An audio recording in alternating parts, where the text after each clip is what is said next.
15 iyun Azərbaycan xalqının Milli Qurtuluş Günü münasibətilə Salyan rayonunda tədbir keçirilib.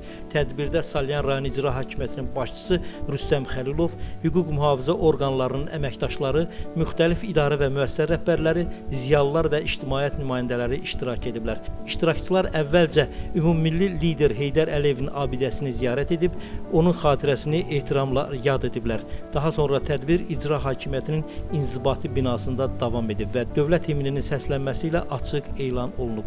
Salyan rayon İcra Hakimiyyətinin başçısı Rüstəm Xəlilov tədbirdə çıxış edərək 15 iyun Milli Qurtuluş Gününün Azərbaycan tarixində mühüm siyasi hadisə olduğunu vurğulayıb. Qeyd edib ki, 1993-cü il Azərbaycan tarixində dönüş nöqtəsi olub. Həmin dövrdə ölkədə dərin siyasi böhran, iqtisadi tənəzzül və vətəndaş qarşı durması hökm sürürdü. Dövlətçilik iflic vəziyyətə düşmüş, ölkə parçalanmaq təhlükəsi ilə üz-üzə qalmışdı.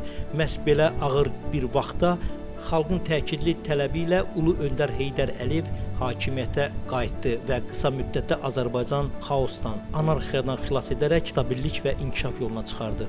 Rüstəm Xəlilov çıxışında qeyd edib ki, Heydər Əliyevin qətiyyətli və uzaqgörən siyasəti nəticəsində Azərbaycan müstəqilliyini real məzmununa çevirdi, dövlətçilik prinsipləri möhkəmləndi, ordu quruculuğu sürətləndi, iqtisadi və sosial sahələrdə islahatlara start verildi. O dövrdə cəmiyyətdə ümid, dövlətə güvən yenidən bərpa edildi, milli həmrəylik yaradıldı.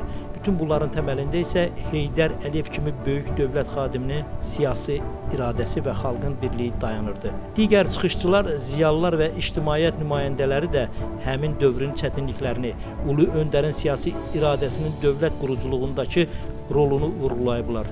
Bildirilib ki, Milli Qurtuluş Günü Azərbaycanın müstəqilliyi, sabitliyi və inkişafı üçün dönüş nöqtəsi olub.